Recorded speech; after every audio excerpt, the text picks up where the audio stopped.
कांग्रेस की राष्ट्रीय प्रवक्ता सुप्रिया श्रीनेत ने प्रधानमंत्री नरेंद्र मोदी और केंद्र सरकार पर बड़ा हमला बोला है। सोशल मीडिया प्लेटफॉर्म पर पोस्ट करते हुए सुप्रिया श्रीनेत ने कहा कि चुनाव खत्म होने के बाद प्रधानमंत्री नरेंद्र मोदी देश की जनता को लगातार सलाह दे रहे हैं। उन्होंने कहा कि प्रधानमंत्री ने लोगों से कहा है, घर से काम करो, मेट्रो से चलो, पेट्रोल डीजल बचाओ, सोना मत खरीदो, विदेश मत जाओ, विदेशी ब्रांड का सामान मत खरीदो, खाने का तेल कम इस्तेमाल करो, खेतों में खाद कम डालो। सुप्रिया श्रीनेत ने आरोप लगाया कि ये कोई भावनात्मक अपील या नेक सलाह नहीं, बल्कि मोदी सरकार की नाकामी का सबूत है। उन्होंने कहा कि सरकार ना ऊर्जा सुरक्षा सुनिश्चित कर पाई, न रुपए की गिरती स्थिति संभाल पाई और अब देश ईंधन संकट जैसी स्थिति से जूझ रहा है। कांग्रेस नेता ने दावा किया कि लोकसभा में विपक्ष के नेता राहुल गांधी मार्च महीने में ही सरकार को ईंधन संकट को लेकर आगाह कर चुके थे, लेकिन सरकार ने उनकी बातों को नजरअंदाज कर दिया।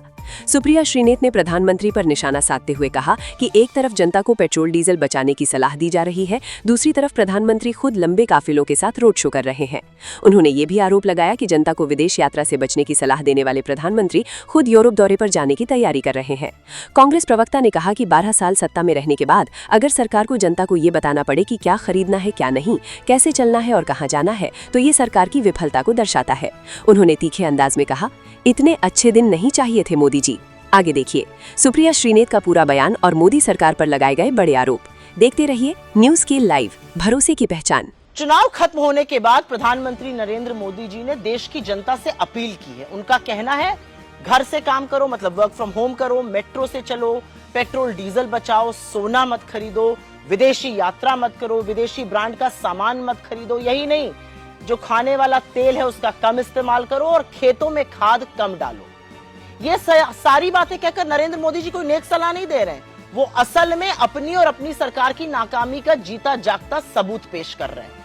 वो ना देश की एनर्जी सिक्योरिटी सुनिश्चित कर पाए, ना रुपया बचा पाए, ईंधन की किल्लत से लोग जूझ रहे हैं। चुनाव खत्म होने पर उनको वो सच स्वीकारना पड़ रहा है जिसके बारे में राहुल गांधी जी ने आगाह किया था। उन्होंने कहा था मार्च के महीने में कि बहुत तकलीफ आने वाली है, ईंधन की कमी होने वाली है, लेकिन मोदी जी ने किसी की नहीं सुनी।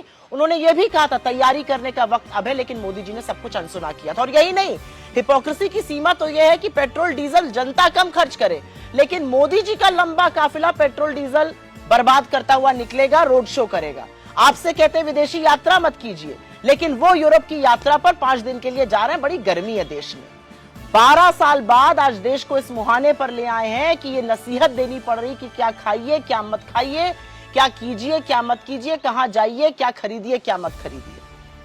मोदी जी, आप तो देखिए ऐसे अच्छे दिन ले आए हैं जिसने देश को बर्बाद कर दिया है, और आपका क्या, आप तो झोला उठाकर चल देंगे, लेकिन देश को बर्बाद करने में आपने कोई कसर नहीं छोड़ी है। और एक असलियत यह भी है कि आप सब ऐसा इसलिए कर रहे हैं क्योंकि आप एक कॉम्प्रोमाइज प्रधानमंत्री, आपको ब्लैकमेल किया जा रहा है। आप देश की एनर्जी सिक्योरिटी सुनिश्चित ही नहीं कर पाए और आज देश को इस मुहाने पर लेकर आ गए कि आपको बताना पड़ रहा है, ये करो, ये ना करो, ऐसा करो, वैसा करो।